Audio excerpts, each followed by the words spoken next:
Ladies and gentlemen, this bout is sponsored by Faulty First Aid here and sanctioned by the Kombat Sports Safety Division. It takes place over 3 rounds from the vacant Cage Conflict Super Lightweight Championship. Introducing first, fighting out of the blue corner, he represents Kombat Jitsu and brings into the cage a record of 4 wins and 5 defeats. Give it up for James Slavin!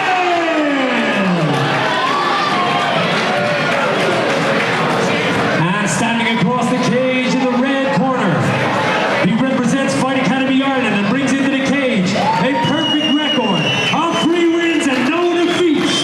Introducing James Hughes!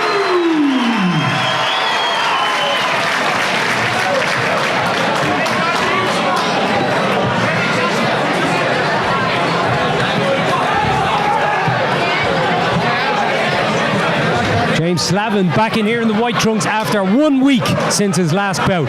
He won a title a week ago on a day's notice, and he's back in for another belt today against a massive opponent. Yeah, James is absolutely huge for the weight class. He's only been fighting a year as well, but you wouldn't be able to tell by his skill set. He's just someone who picks up the sport very, very well. Yeah, some good opponents on his record. I mean, decisions over Sean Nolan and Joshua Allen. Stopped Andre Logue. I mean, he's on a winning streak, and I mean, a massive lightweight. Yeah, James was deep into that single leg there. Look to have the 2 Jameses. It's going to be tricky. Slavin and Hughes will go. Like you picked up on that. James and James. Yeah, he's just kind of in here looking for a body look, Slavin, and Hughes doing everything right.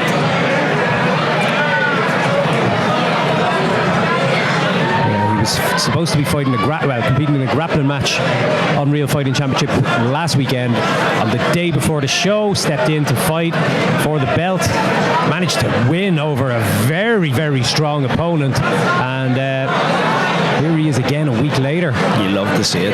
Guys who are active at amateur, wanting to fight, wanting to get experience. It's not about the wins, it's not about the losses, it's about the experience of amateur. Yeah, the real tests, and these are 2 real tests in the space of 8 days for him. Yeah.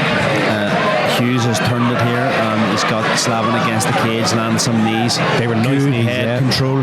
Slavin's got double unders here. I would like to see him use those to kind of turn Hughes back around and put him against the cage, or break off. Both landing big knees. There we are.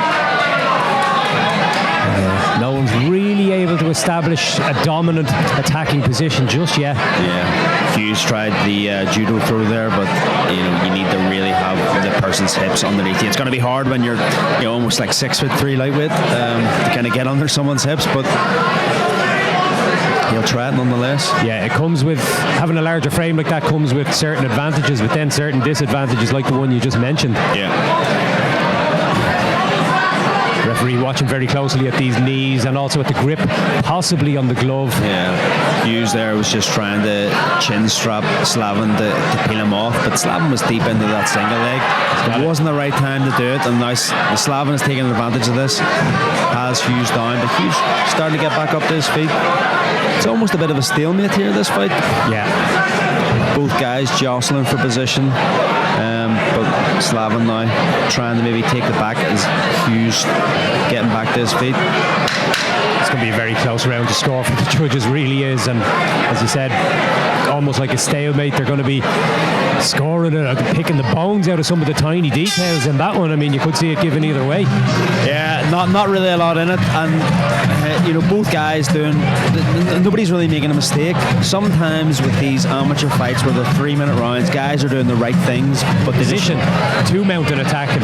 Yeah, 3 minutes in that grappling sense against the fence, against someone who knows how to defend what you're throwing at them, can be tricky. Hughes looking fired up here at the start of round 2. Hughes using those feints, trying to keep distance, poking that jab out. Very nice. He's got such a large frame. You'd imagine the jab is going to be a beautiful weapon if you can start finding the home for it. Yeah, he's landing very nice clean shots at range here. Yeah. Slavin's going to have to dip under these to land his own shots. Beautiful teeth to the face. Those shots up the centre are money. Yeah. James backing his opponent on here. Hughes, I mean. We're seeing impactful striking.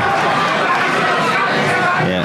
Hughes starting getting a bit confident. The hands are dropping a bit, taunting his opponent, throwing nice big straight shots here. Slavin does not seem to be phased, but he needs to be switched on. He got hit with 2 big straights there. He's struggling to get the timing and the rhythm of Hughes here. Hughes is just feeling it now. Oh. Gum shield's gone flying. Hughes doesn't even need his gum shield. He just let that slip out himself.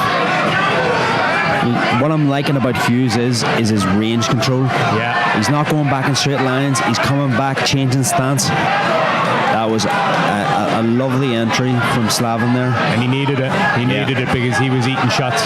He was eating shots, and he was letting he was letting Hughes get into kind of a rhythm there, building up confidence. He might turn this round back around just yet if he can get his opponent down and land some impactful strikes of his own. But that's an interesting technique, just to throw your gum shield out there. yeah, that's a couple of times now. Possibly needs a better gum shield, but Yeah. Again, we're looking at a guy here, 2 guys who are relatively inexperienced, but you could never tell with their skill set. They both look, they could be 2 pros out here. Yeah. They're doing all the right things. They're setting up the shots. They're both nice and patient. They're applying the right technique at the right time. It's good to see. that's a big thing. Yeah, not making those very big obvious errors. That's why you see some fights at amateur level finishing quickly, because people make silly mistakes and get caught. But we're not seeing it in some of these fights this evening. Hughes had the 2-on-1 there and tried to kind of get his hips out and turn Slavin around. In doing so, gave up the single, and now he finds himself on bottom. Question is now, is Slavin able to do enough to take this round? Because Hughes did land some really tidy striking in that first kind of half of the round. And it goes back to the judging criteria. The first criteria that everyone has scored on is damage. Yes, Slavin has the control here, but Control doesn't outscore damaging shots. Especially damaging shots to the head, which are the more immediately impactful strikes. There were nice shots, the jab, the straight right, that front teep to the face. For my money, that round is already in the bank for James Hughes. I would agree. Slavin did well there for the last 30-40 seconds to keep Hughes down. He had the legs controlled well, but not resting their laurels. They're going to have to both go out here and try and get a finish to try and cement this victory. Hughes is definitely going to try and establish that striking game again, because it was very effective for him just gone in that second. And is he going to be as loose, as sharp, as efficient? So those shots up the middle are the way to go. Straight out with the jab. And that teep, if those teeps are coming at you think twice about it and entering into those takedown attempts. And he's lifting up the knee as well to throw up that feint to say, if you're going to come in, you're going to have to get past these tools. And he caught Slavin heavy on the lead leg there and made him pay. This is what if you're a 6'3" lightweight, you should be going out and boring everyone to death with a jab. Keeping guys at range. Slavin did a good job of trying to come underneath there, but probably didn't set it up as well as he did. He's not on the hips, and now he's really having to fight for that position. Hughes did very well at that left arm frame, just to hoist his opponent back up to his level and turn him around. Brilliant work. Sitting into the single, but I don't think he's trying to go for a takedown. I think he's just happy to keep him in position and throw some strikes. Slavin's got 2-on-1, so that's going to nullify the strikes and probably nullify a lot of Hughes' offense. I was about to say the knees are going to be still there as a weapon, aren't they? Even though the 2-on-1 is on. But very close fight. You got to start finding a home for something impactful. It's difficult for Slavin here. He is throwing knees in return, but he can't get the leverage into those knees, the power into those knees that Hughes can from this position. Is that a cut on Slavin there, or I don't know if the cut's on Hughes and it's just the blood kind of rolling off on the Slavin, but somebody's open. We've seen a few messy ones in this cage tonight. It could be the ear of Slavin, is it? Oh, cauliflower ear. But Hughes using the head position, like you said earlier, he's using that very well in these positions. And it's kind of hard for the taller man to do that. You can see how kind of far out he is to kind of bend down and get that up, but Slavin done a good job to turn him.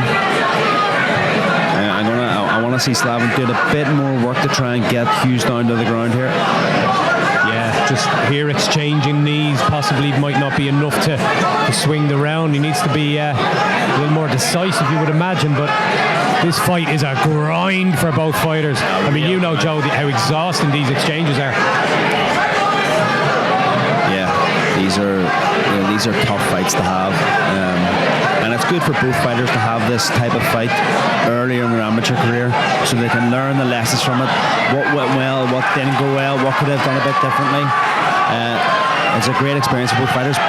Hughes back out in the centre of the cage, land a big shot. Oh! Hit that behind All the day, leg can't hits, miss with that jab. Oh! These are beautiful shots. Yeah. Slavin's in trouble here. He looks a bit on it. He looks a bit wobbly. He's used up Last a lot 10 of energy seconds here, and Hughes opening up with his striking, and for my money, taking this round with it. Backing him on. This is good. Oh, what a way to finish the fight. Unbelievable. Rounds in the books. For my money, James Hughes did enough with his striking in those final two. I agree. Very close fight, Joe. Good fight. And after 3 rounds, we go to your judges' scorecards for a decision.